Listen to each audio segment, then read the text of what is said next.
നിങ്ങളുടെ ഇഷ്ട പരമ്പരകളുടെ മുഴുവൻ എപ്പിസോഡുകളും ടെലികാസ്റ്റിന് ശേഷം എക്സ്ക്ലൂസീവായി സൺ നെക്സ്റ്റ് ആപ്പിലൂടെ കാണൂ. ഇന്ത്യൻ ഉപഭോക്താക്കൾക്ക് മാത്രം സൗജന്യം.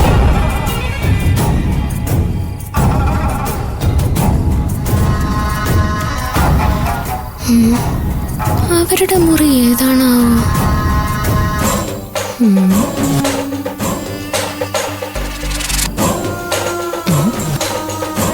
അതായിരിക്കോ? നോക്കാം.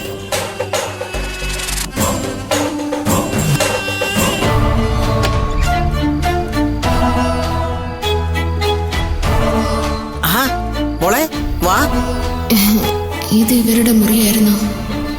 അടിപൊളി. വാ മോളെ.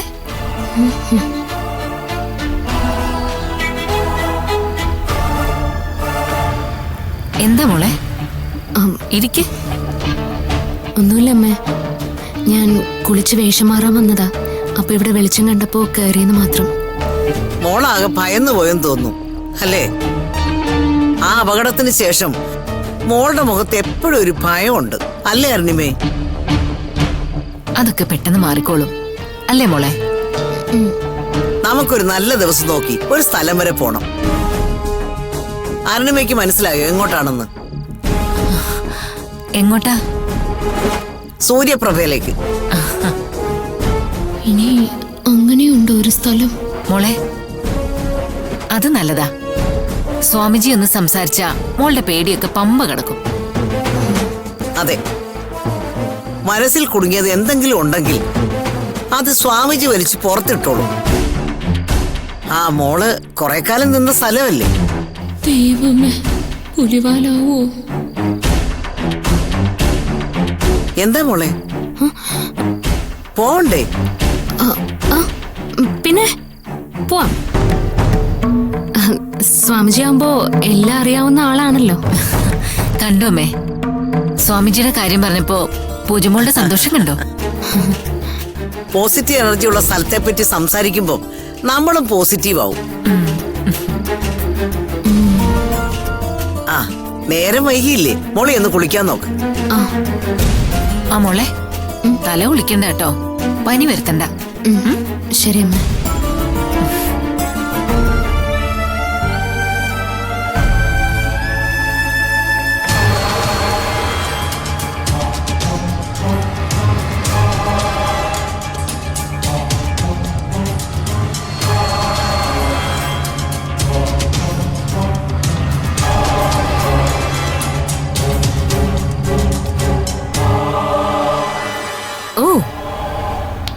അപ്പോ ഇതാണ് അർജുന്റെയും പൂജയുടെയും മുറി. തരക്കേടില്ല.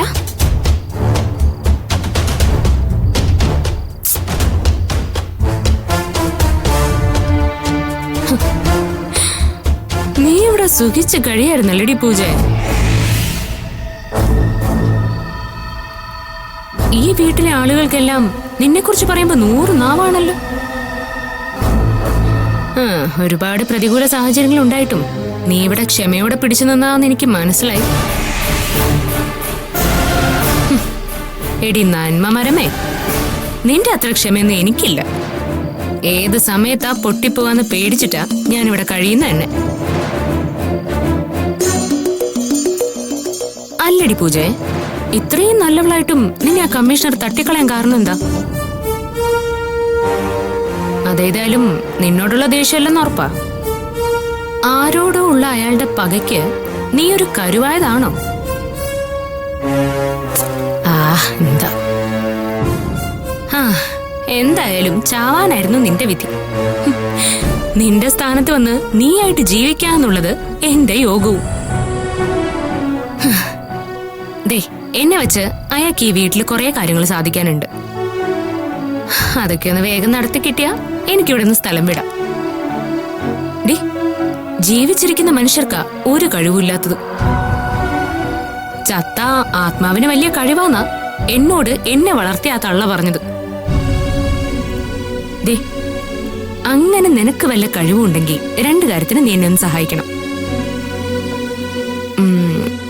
ഒന്ന്, പിടിക്കപ്പെടാതെ ഇവിടെ ഒന്ന് കഴിഞ്ഞുകൂടാൻ. 2, എത്രയും പെട്ടെന്ന് കാര്യങ്ങളൊക്കെ സാധിച്ച് ഇവിടുന്ന് രക്ഷപ്പെടാൻ.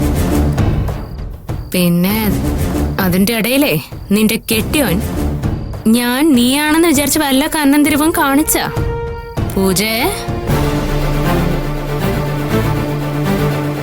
ദേ, എന്നെ കൊണ്ട് നീ കടുത്ത കാര്യങ്ങളൊന്നും ചെയ്യിപ്പിക്കരുത്. പറഞ്ഞില്ലാന്ന് വേണ്ട.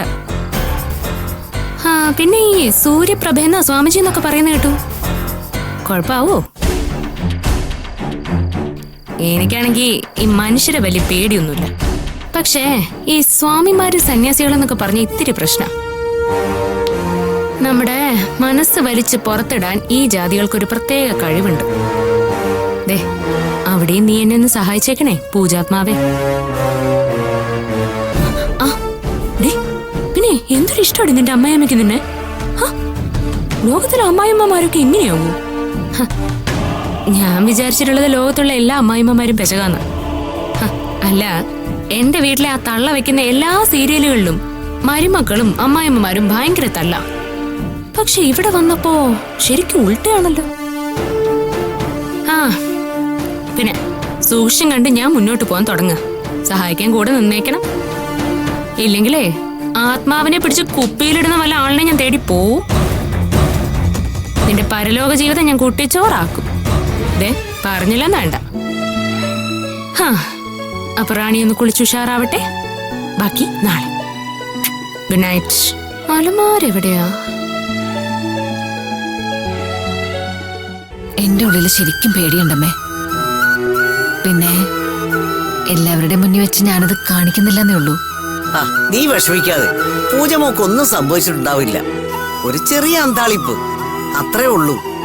അതല്ലമ്മേ, അമ്മ അവളുടെ കണ്ണുകളിലേക്ക് നോക്കിയോ? നമുക്ക് പരിചയമില്ലാത്തൊരു ഭാവം അവിടെ ഇടയ്ക്കിടയ്ക്ക് മിന്നി മറയുന്നത് കാണാം. നമ്മളെ ആരെയും പരിചയമില്ലാത്ത, നമ്മളോടൊക്കെ എന്തോ അകലെ സൂക്ഷിക്കുന്ന ഒരാളുടെ മട്ടാണ്. അതൊക്കെ നിനക്ക് തോന്നുക. എനിക്ക് അങ്ങനൊന്നും തോന്നുന്നില്ല. ഇനിയിപ്പൊ അങ്ങനെ ഉണ്ടെങ്കിൽ തന്നെ അത് സാമിയുടെ അടുത്ത് ഒരു തവണ അവളെ കൊണ്ടുപോകുമ്പോ തന്നെ മാറിക്കോളും. നമുക്കവളെ ഒരു സൈക്കാട്രിസ്റ്റിനെ കാണിക്കാം, അല്ലേ അമ്മേ? അത് വേണോ? അവൾ അതറിയുമ്പോ കൂടുതൽ വിഷമിച്ചാലോ? അതല്ലമ്മേ, ഇതിപ്പോ അവളെ തിരിച്ചു കിട്ടിയിട്ടും അവൾ അടുത്തില്ലാത്തതുപോലെ ഒരു തോന്നലമ്മേ. ഞാൻ പുറത്ത് കാണിക്കുന്നില്ല എന്നേ ഉള്ളൂ. എനിക്ക് മനസ്സിലാവുന്നുണ്ട് അരുണിമേ. ഒന്നും രണ്ടുമല്ല, 25 കൊല്ലമാണ് ഞാൻ നിന്നെ കാണാതെ ജീവിച്ചത്. അമ്മമാര് ജീവിച്ചിരിക്കുമ്പോ മക്കളില്ലാതെ പോകുന്നതാ ഏറ്റവും വലിയ ദുഃഖം മോളെ. അതൊരു ജീവിതകാലം മുഴുവൻ അനുഭവിച്ചോളാ ഞാൻ. എന്തായാലും തൽക്കാലം നമുക്ക് പൂജമോളെ തിരിച്ചു കിട്ടിയല്ലോ, അങ്ങനെ സമാധാനിക്കാം. എന്തോ എല്ലാം ഇതോടെ അവസാനിക്കുമെന്ന് അമ്മ കരുതുന്നുണ്ടോ?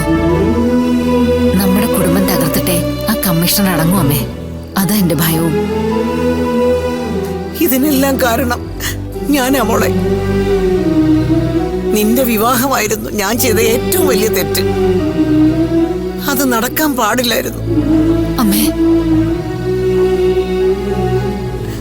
സ്വന്തം ജീവിതം നിശ്ചയിക്കാനുള്ള അവകാശം മക്കൾക്കാണെന്ന് അന്ന് ഞാനും നന്ദന്റെ അച്ഛനും ഓർത്തില്ല. ഞങ്ങള് തീരുമാനിച്ചു, ആൾക്കാരെ അറിയിച്ചു. പിന്നീട് പിന്മാറാൻ കൂട്ടാക്കാതെ വാശിയോടെ നടത്തി. വേണ്ടായിരുന്നെന്ന് ഇപ്പൊ തോന്നുന്നു. അമ്മേ, എന്റെ കൂടെ ജീവിതം തുടങ്ങിയതിനു ശേഷം നന്ദേട്ടൻ ഒരിക്കൽ പോലും എന്നോട് വിശ്വാസവഞ്ചന കാണിച്ചിട്ടില്ല. ഇപ്പൊ കഴിഞ്ഞു പോയത് മുഴുവൻ തെറ്റായിപ്പോയി എന്ന് പറഞ്ഞ പാവം ആ മനുഷ്യൻ വീണ്ടും തളരും. നമ്മുടെ കുടുംബത്തെ തകർക്കാൻ ആർക്കും കഴിയില്ല എന്ന് ബോധ്യപ്പെടുത്തി കൊടുക്കുകയല്ലേ അമ്മേ ആദ്യം വേണ്ടത്. അമ്മേ, ഇനിയൊരു അപകടം ഈ വീട്ടിലുണ്ടാവരുത്. അതുണ്ടാവാൻ നമ്മൾ സമ്മതിക്കരുത്. നശിപ്പിക്കാൻ തീരുമാനിച്ചവൻ അതിന് തുടർച്ചയായി ശ്രമിച്ചുകൊണ്ടേയിരിക്കും. ഓടാൻ തീരുമാനിച്ച നമ്മളും എന്നും ഓടിക്കൊണ്ടേയിരിക്കും അമ്മേ. സാധ്യമായ എല്ലാ വഴികളിലൂടെയും തിരിച്ചടിക്കുക വേണ്ടത്, നിയമപരമായിട്ടും അല്ലാതെയും.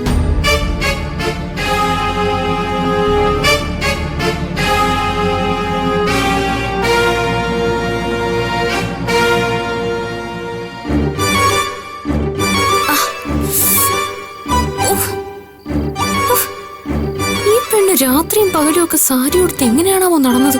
ദൈവമേ, ഇതൊക്കെ വാരിക്കെട്ടി വല്ലയിടത്തും തട്ടിത്തടഞ്ഞൊന്ന് വീഴുമെന്നാ എന്റെ പേടി. ദേ, എടി പൂജ, നിന്റെ കെട്ടിയവന് സംശയം തോന്നാതെ നീ തന്നെ എന്നെ കാത്തോണേ. അല്ലെങ്കിൽ രാത്രിക്ക് രാത്രി ഞാൻ ഇവിടെ നിന്ന് ഓടിപ്പോണ്ടി വരും. പുറത്തു പോയി കഴിഞ്ഞാൽ നിനക്കറിയാലോ, അവരുടെ പിച്ചാത്തി പിടിക്ക് തീരാനായിരിക്കും എന്റെ വിധി.